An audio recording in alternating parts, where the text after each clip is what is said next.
Good afternoon, ladies and gentlemen, and welcome to the Falcon Oil and Gas Limited investor presentation.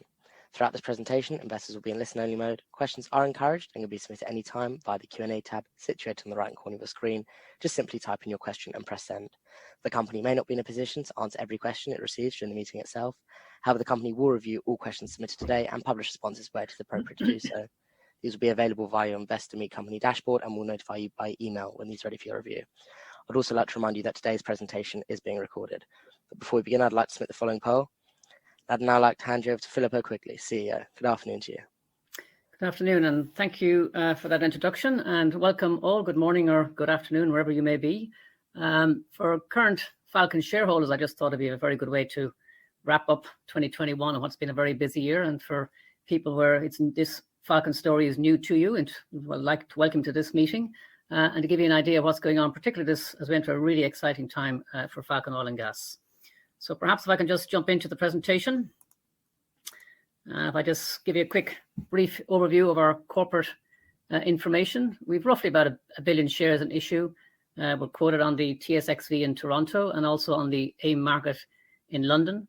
Our market cap is about, in US dollar terms, about $100 million. Current share price is, I think, 8 pence and 13.5 pence. 13.5 cent Canadian. A few large shareholders you'll see on the right-hand side. Lemessa, Burlingame and Nicholas Matzes, making up about 24-25% of the share register. Our board won't go through all in detail, but newly appointed chairman, Joe Nally. Joe I've known for 25 years, and he's been known more importantly in the City of London for about 45 years as a stockbroker, particularly in the oil and gas and resources sector. So a great recent addition to the board of Falcon Oil and Gas. So let me talk a little bit about our company overview and strategy. Explore, which is what our initial game was, which we've done a lot of, and I'll talk a little bit about how much exploration we've done. Moving then towards appraising of our key assets, and then monetization, which is basically code for looking for the best exit strategy, not looking to stay in long term in any of our assets in terms of not looking to stay there for the full production scenario. So exploration, appraisal, and then monetize. On the map on the left, our key asset is in the Beetaloo Basin, which is in the Northern Territories, Australia. The area marked in blue on that map is our acreage, which is a massive 4.6 million acres. So if you put that in the context of a country, it's about the size of Wales, which is a huge area.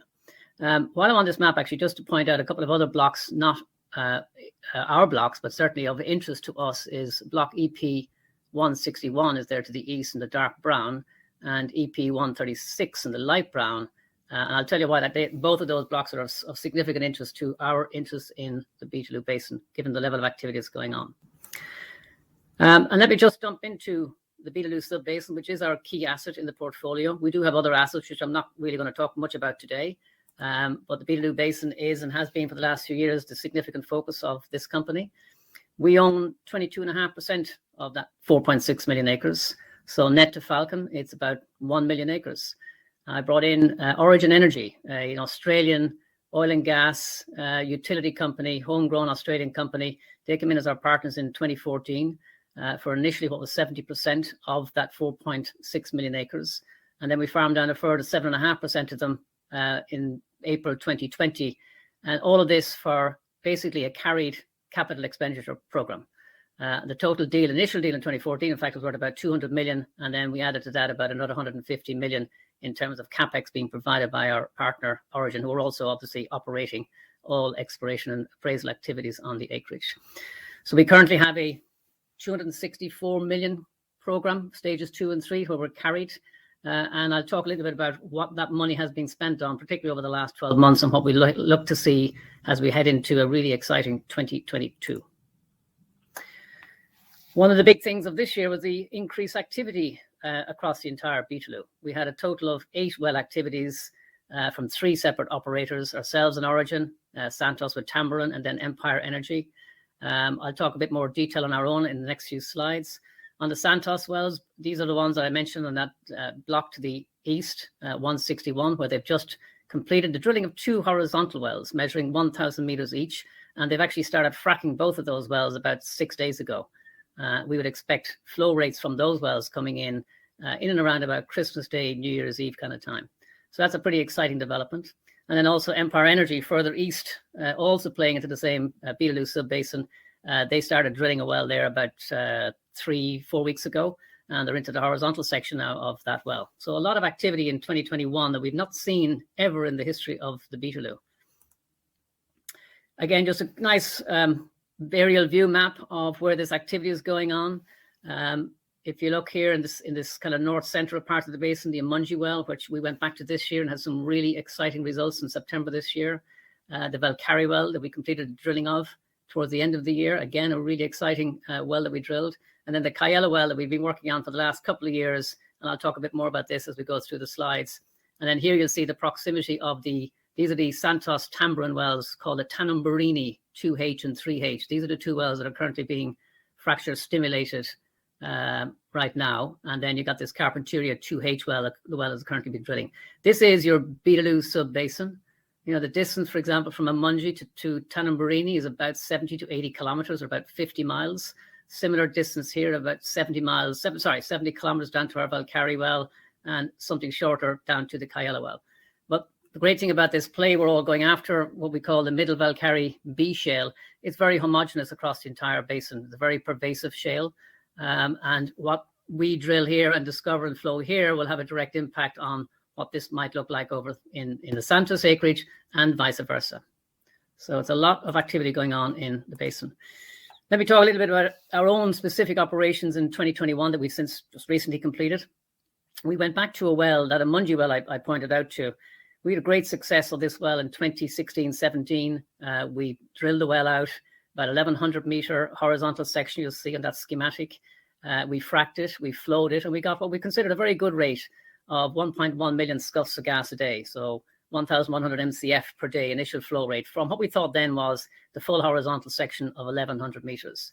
On the back of those flow rates and the other well data we had in the area, Origin was able to book and confirm a huge 6.6 TCF of contingent resource, which net to Falcon is quite a significant 1.46 TCF for our 22.5% share. But despite the fact that being a very good result, Origin were, I guess, questioning the flow rate as to whether we actually got a flow rate from the entire 1,100 meter horizontal section. So they went back in August this year, and they went back in with a production logging tool to see and test a hypothesis that maybe this yellow line here on the schematic, which signifies a potential deformation in the casing, prohibited flow of gas during our testing phase from these first 7 stages, stage 1 through to stage 7. And it may be a lot of the production came from here.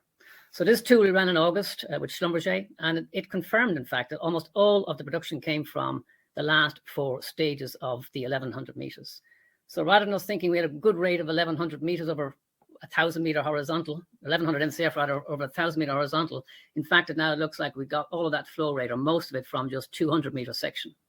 So Origin quickly came out and announced and confirmed that a normalized flow rate over a 1,000 meter horizontal would look more like 5 million scuffs of gas a day, which is like a 5-fold increase than what we thought we had back in 2017. So that's a significant development in the Beetaloo, and it plays very well into what Santos, as I said, there was flow results coming out, playing into the exact same Middle Valkyrie B shale, what it might look like relative to what we have confirmed only 2 or 3 months ago. These were the contingent resource numbers that Origin and ourselves published back in 2017. The top half of this table talks to the entire basin of our 16,000 square kilometers. Original gas in place, a huge 496 TCF, and a technically recoverable resource for our acreage across the entire basin of 85 TCF.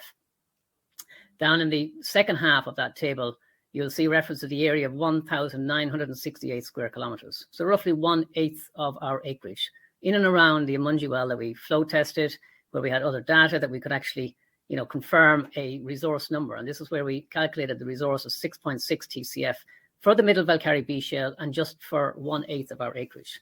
So quite a good start back in 2017. With the 5-fold increase we've just seen in the last couple of months, many questions people ask, would that see a 5-fold increase in the resource number? And the simple answer is no. But what it will see is a huge acceleration in converting some, if not all, of that resource into a reserve. And that would actually give you a 5-fold increase in value without any necessary increase in volume. So all in all, a pretty good day at the Amungi well. The second activity we undertook during 2021 was drilling a new well. And if you remember from that slide, previous slide, on the flanks of the basin, it was a really interesting well, drilling to a shallower depth. We intersected the Middle Valkyrie shales around about 1,900 meters. We got the A shale, A, B, the B and the C shales, all came in on prognosis. We acquired actually 93 meters of core and did extensive wireline logging. And all of that data is now being evaluated to see and assess the prospectivity of this area. On the preliminary petrophysical analysis, it all looks fantastic.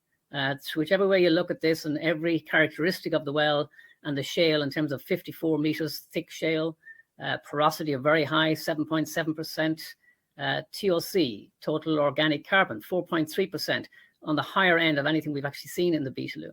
So this all points to a really, really good, exciting well that we'll have to go back soon as we can to drill horizontal and flow test this particular area to see what it looks like and how well it compares to our dry gas play. Because one of the things about this area here is it's a wet gas. What wet gas means, it'll have higher heat value. Higher heat value means it'll have a higher economic price you'll get for your gas. So if this, for example, is 20% higher heat value than the dry gas that we'd expect at Amungi, then it'll get 20% higher value per dollar per MCF.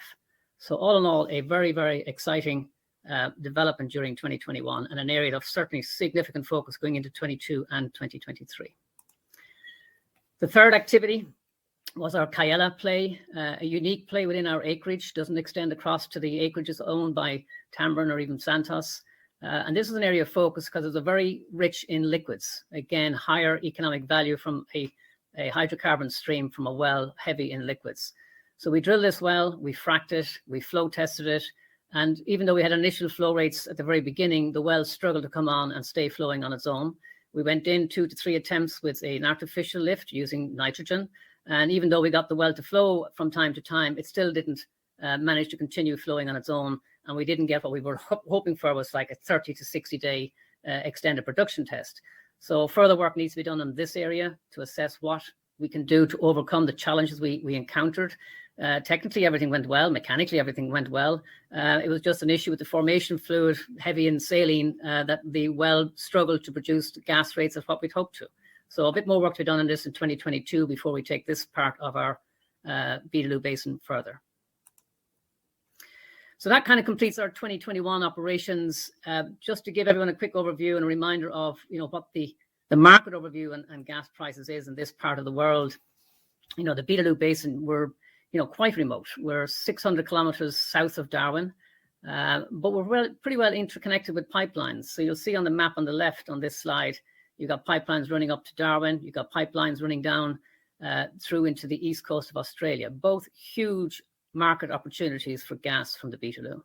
Australia is short and getting desperately short gas at the moment on the east coast. And Darwin, you've got 2 big plays. You've got the Total Inpex are the Japanese who operate a huge LNG facility out of Darwin. They spent combined $45 billion on that infrastructure.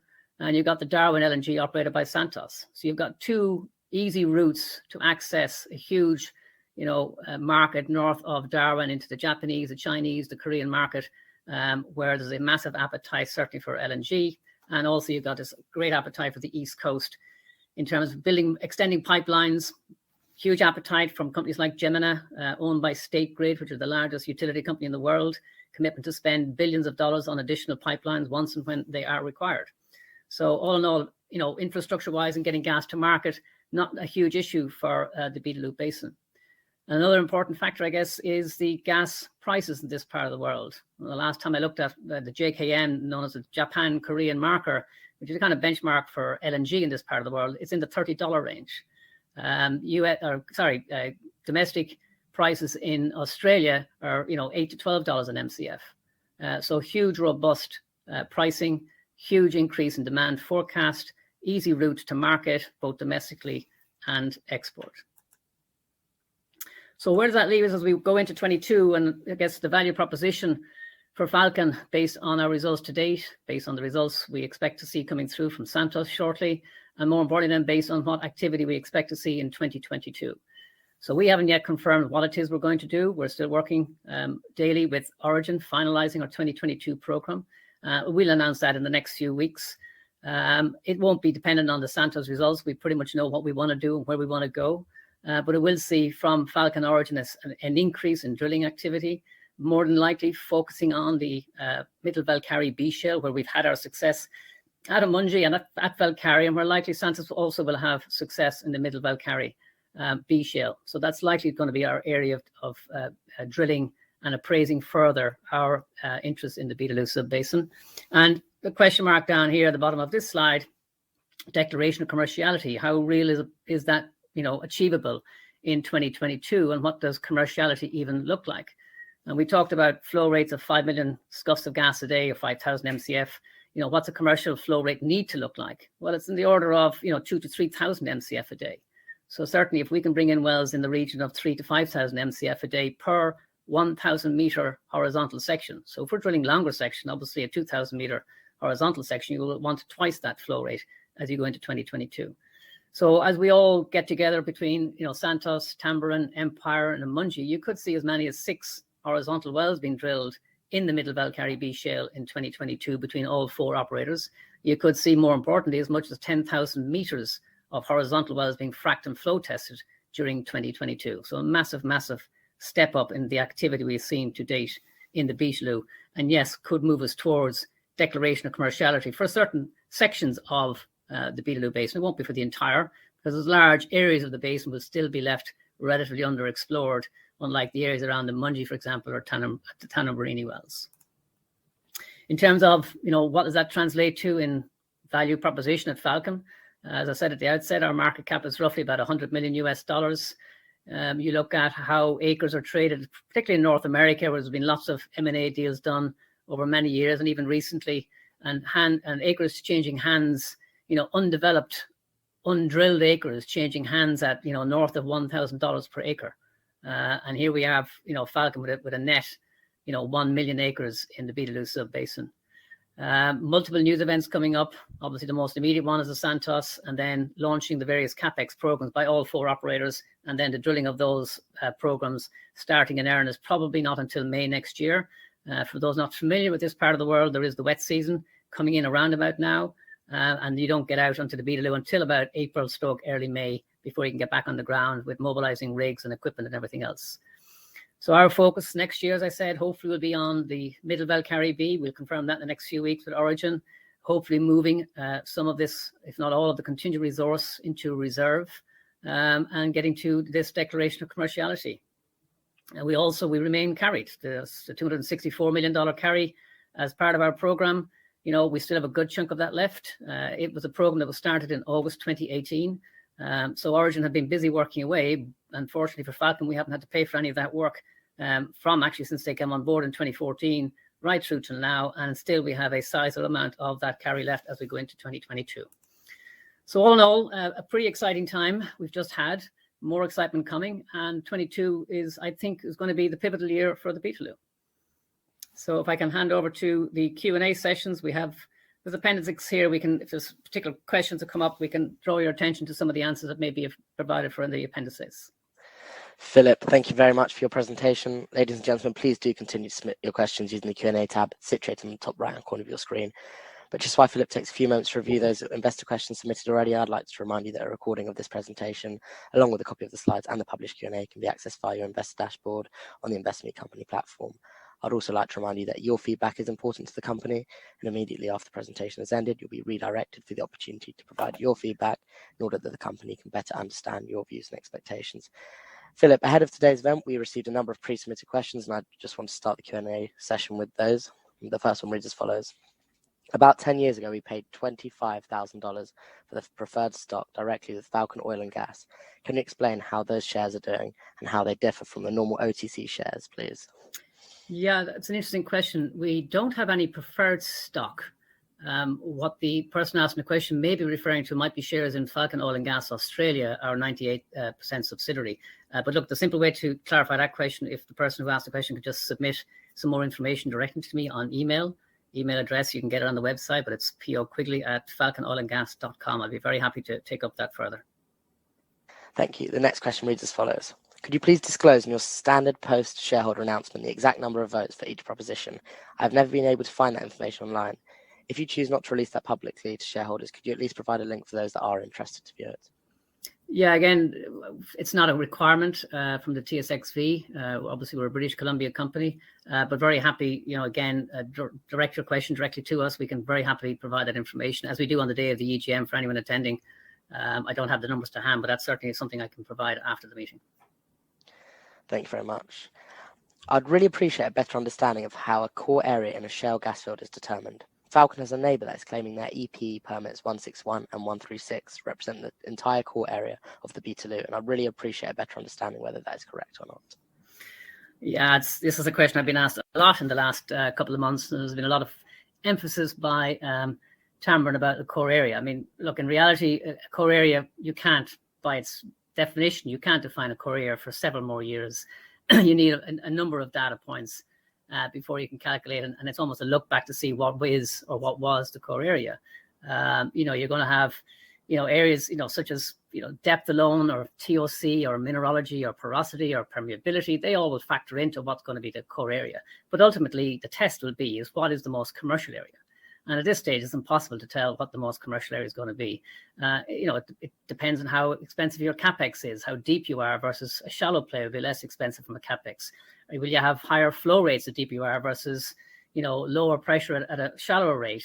But then again, you might have higher porosity and permeability. So there's a whole number of factors. We certainly wouldn't be claiming, to be in the core area. Our acreage was staked by our predecessors 22 years ago when there wasn't anybody else in the Beetaloo Basin. We'd certainly like to think back then when we had a clear runway to go after whatever acreage we like, we did pick up what we thought was the best. It certainly is the acreage that has the greatest degree of variability in terms of the depth horizons that the Valkyrie shale play is in. So, for example, at the Valkyrie 76, we're at 1,900 meters. At the Mungie, we're at 2,500 meters. At Beetaloo W1, we're down to 3,000 meters. And we don't know yet which of those areas will be core overall, but likely most of it will be commercial. Some will be sweeter spots and more core than others, but certainly we wouldn't be claiming anyone to be the core area at this stage. Thank you. Just moving on, the Beetaloo, which is now the #1 new gas project for the government support in Australia and has recently become much more widely known across the entire world of shale gas developments. This raises the question on how best to capitalise on Falcon's Beetaloo position when commercialisation is clearly on the horizon. Therefore, I was wondering if you could give us any kind of update on whether you have interested parties making any early overtures to Falcon, or more generally the types of companies that you believe would be most suited to working with Origin for the long term. Okay, the first part of that question, I couldn't really answer. I couldn't answer it now or any time in the future due to just, commercial sensitivity around that particular question. In terms of who would be interested, who might be looking at this, you don't have to look too far outside of Darwin. You've got Totals of this world. You've got Inpex. As I said, combined, they've invested $45 billion in Darwin with 2 LNG trains. They've stated, or at least Inpex have stated, they would like to expand that to 6 LNG trains if they can get more molecules of hydrocarbon. You got the Santos-operated LNG facility. So there's a few obvious players, if you like, who would have an interest in getting more equity gas if there's equity gas to be had in the Beetaloo. But the size and scale of the Beetaloo and Falcon's, 22.5% interest is of such a significant scale. On success, it will attract the interest of all the super majors. And certainly many of the NOCs operating around this part of the world. So there'll be, hopefully when that time comes, there will be no short list of potential suitors for Falcon's interest in the Beetaloo. Thank you very much. Just turning on to the next question, which reads as follows. I'm interested in the Mako gas field in Hungary. Is extraction planned there, or is there any progress on the matter? We have had a share of Falcon for more than 10 years. We hope the price will rise, but why is the exchange rate so low? Yeah, the Mako trough, it's probably it is the asset that most shareholders originally got interested in Falcon when that was our sole asset on the books back in 2006, 7 and 8. We didn't get the results we wanted when drilling that. Some very deep wells out to 6,000 meters. It is an area that remains of interest. We do get the odd serious company coming through the data room. Hopefully sometime somebody will have another look at it and see a way of, taking on the Mako trough, which still, as I said, remains of interest. We've no immediate plans to do any major work in the next year or two on it. But as I said, the data room is always open, and people do always pick up that phone and are curious as to see what they might do with it. Thank you. Just moving on. Given expectations that Falcon might monetize its holding in the Beetaloo Basin at the end of 2022 or in the first half of 2023, and due to current high LNG price in East Asia, can we assume if you were to receive approaches, you'd consider offers next year for the company's South African and Hungarian interests? I pose this, of course, in context of Falcon's former partner Chevron and the Hungarian national company MOL, but might have longer times horizon than Falcon does. Yeah, look, when we talk about monetizing as part of our strategy, that is part of our strategy, and it's something we've all set ourselves up for that company that won't want to see going into production. How we monetize, one of the things we look to is being, very tax efficient. So if an offer, for example, came in tomorrow and they wanted, the Beetaloo asset, which is the key asset in our portfolio, the tax efficient way to do that is actually sell the parent company, which is the Canadian listed company. To sell the asset at the asset level just wouldn't work. However, that wouldn't stop us, for example, if somebody came along and their sole focus was on the macro trough. And certainly if somebody wanted to come along and acquire that, that's something we could easily do also. Similarly with South Africa, not so easy because it's still held as a technical cooperation permit, which is held at the parent company level and is not directly transferable to anyone just yet until we get an exploration permit. But the overall message in terms of a monetization event right now, the way we're set up, it'll be done by selling the entire company at the top co level to manage the tax efficiency of doing that sale. So there's no tax payments to be made at local levels in either Australia or in fact back up in Canada. That's great. In addition to Falcon's 2 planned horizontal wells next year, might there be an opportunity to undertake further useful research following on from Origin and Falcon's useful work at the end of 2020 and early 2021 in the Kiala area, where results showed high quantities of wet gas? Yeah, look, we haven't confirmed what our drilling planning is for next year yet. Hopefully it will be, perhaps 2 horizontal wells. As we'll announce that in the next few weeks when we finish our discussions with Origin. In terms of going back to Kiala, absolutely. It's unfinished business as far as we're concerned. It's a really, really interesting area. The high liquids value component makes it very interesting. So certainly there will be quite a lot of additional research work being done on the Kiala area over the next year. Thank you. The next question asks why Falcon doesn't do more to promote the company and help increase buyers and the share price. Yeah, good question. And we started. So for the last few years, between a moratorium, little activity in terms of news flow, until we kind of came into the second half of 2021, we didn't have a whole lot to do to promote the company. It wasn't that we didn't want to, but we didn't have a huge amount of news activity. So that kind of changed at the back end of August. I re-engaged with Camarco, who we had back in the day as our IR firm here based in London. Taking on Joan Alley as my chairman, 45 years in the city was part of that. This platform Investor Meet is another part of what we're trying to do, and many other things we're doing to promote this company and get the value appreciation we need. Promotion on its own doesn't work in isolation. You need to do that and have it backed up with results. So the timing of how one promotes the company is kind of critical to get the best, bang for your buck for getting out there and promoting the company. Now I think is the right time. And as I said, we've engaged in many, many different fronts over the last few months, and we will certainly continue to do an awful lot more into 2022. Thank you. Turning to the next question. When is there likely to be an exit option event for Australian shareholders? What form is it likely to take, and what sort of share price range is being targeted? Yeah, so for people that are not familiar with, Falcon owns roughly 98% of Falcon Australia. And then Falcon Australia, the other 2% is held by about 50 or 60 individual shareholders. So the question is probably coming from one of those shareholders in terms of the exit. We've always, the easiest way, we did offer up an exchange for shares in Falcon back in 2013, I think it was, where many of the shareholders took up that offer. Close to about 100 out of the 150 would have had. The exit now would be linked and timed with the exit by Falcon itself. So when we do find that monetization event down the road, selling Falcon PLC, that will be the time when Falcon Australia will also find its exit. It's very unlikely, again, for tax reasons, that we would sell Falcon Australia on its own and Falcon Australia shareholders would find an exit then. Again, that just wouldn't be smart tax planning. So the timing of the exit for Falcon Australia shareholders would be done at the same time as Falcon Canada, the main parent company. Thank you. Of the $260 million carry on exploration costs, how much has Origin drawn down and how much is left for further exploration/development? Yeah, again, it's a good question, slightly commercially sensitive. Origin don't publish that number.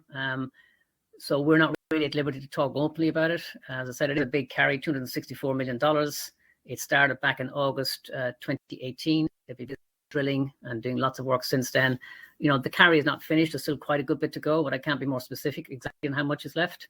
But there is still a good bit to go that we've no real concerns in terms of having to make any contributions, in the real short term for certain.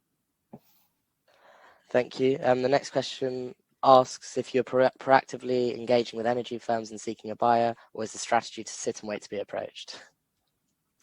It's a combination of both, actually. And you don't want to go too early. You don't want to seem too eager. When I farmed this out to Origin in 2014, I started that journey actually in May 2013, where I did that kind of, warming up some people, telling them who I was. We're not ready for that just yet. The results coming out this year, together with Santos results, I think, you'll see a few probably inbound calls. We'll stay alive to it. We're not going chasing anyone. One of the things I'm firmly believe in, the true way we will maximize shareholders' value in Falcon on an exit is to stay in absolute, complete control of the timing of that exit. So that's a bit of, call it chess playing, poker playing, but being positioned well enough and smart enough that you know who's out there, you know when to go to them and what proposition you're bringing to them at the time. So it's all about getting all our ducks in a row, if you like. Thank you. The next question reads as follows. What do you think of the government's Beetaloo strategy document published in January 2021 when it suggested the drilling of 200 to 300 wells per year by 2025 at $20 million per well? Was this confused with CBM drilling as it equates to $6 billion followed by an exclamation mark? Yeah, look, first of all, we absolutely welcome the government's Beetaloo strategy document, and certainly in the form of a $224 million financial commitment by the government. It's fantastic. However, I think it is a little bit optimistic to think we can drill 2 to 3,000 meter horizontal wells per year in the Beetaloo. That would be some achievement. But certainly we would hope to see by 2024 or 25 a massive increase in activity of drilling wells, and certainly less than the $20 million. That 2 to 300 million, that 2 to 300 well count, that is more like your CBM territory, where you're popping wells every 1 or 2 days, but certainly not drilling 3,000 meter laterals at 2,500 meters of depth. But still, nonetheless, great to see that government support.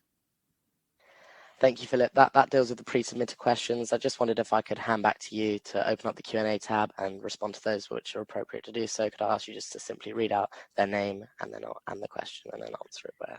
Okay. Thank you. Sorry, let me just see. Is John Craven still involved in the business? No.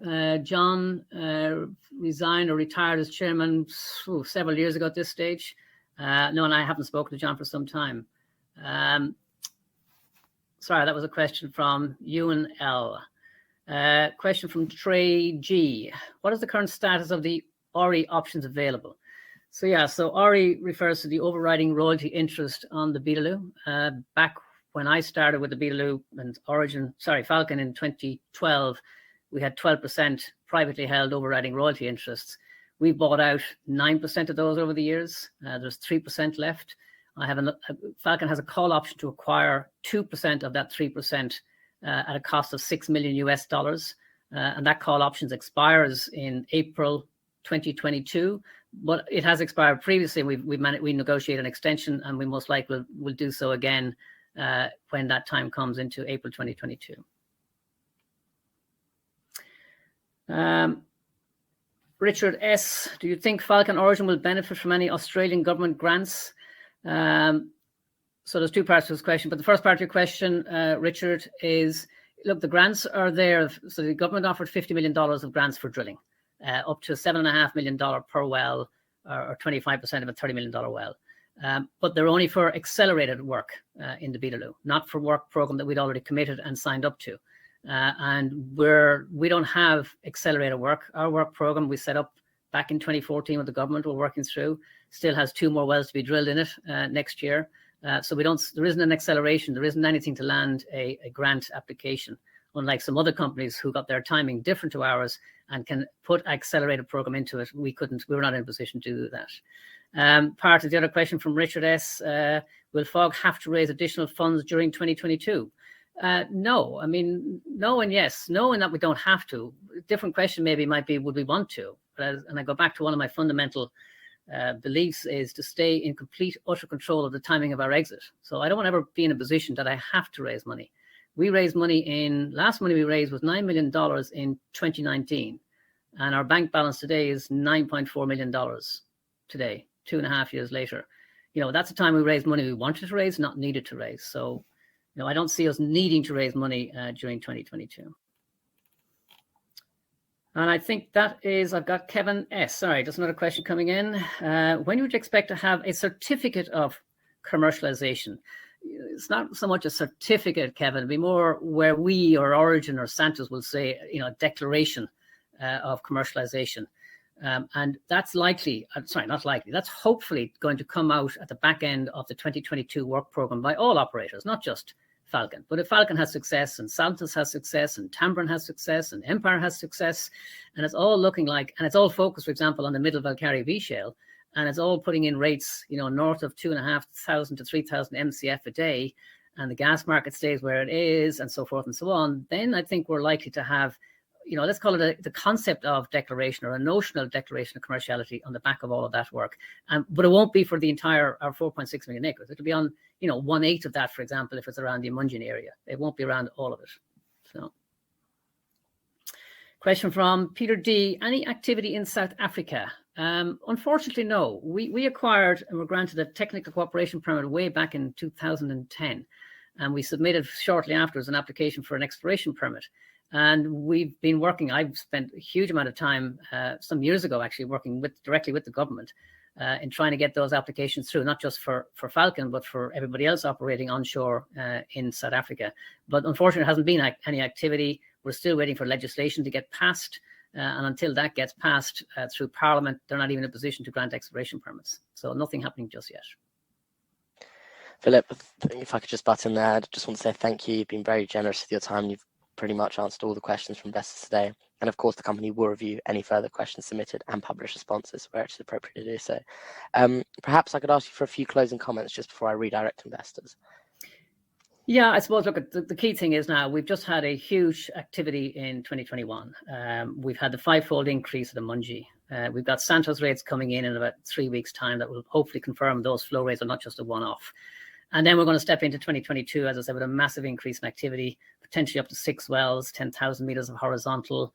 And I don't think at the end of 22, it's the question around the Beetaloo, the question around FALCON. It won't be about success or failure anymore. It'll be about what does success look like and how big can success be. And a quote famously said by Dave Close, who's very close to the Beetaloo, once asked, when we had our results at Amungi, Dave was asked, how big could this really be? And he turned around and he said, it's like trying to identify an elephant by its toenail in terms of its potential size. So I think we're heading into a really exciting time. We're very excited. We know Origin are very excited. I'm sure Tambourine and Santos will share that excitement around Christmas. And it should be a great year ahead of us. Philip, thanks again for updating investors today. Could I please ask investors not to close the session, as you'll now be automatically redirected for the opportunity to provide your feedback in order that the management team can better understand your views and expectations. This will only take a few minutes to complete, however, is greatly valued by the company. On behalf of the management team of FALCON Oil and Gas Limited, we'd like to thank you for attending today's presentation. That now concludes today's session, and good afternoon to you all. And thank you all.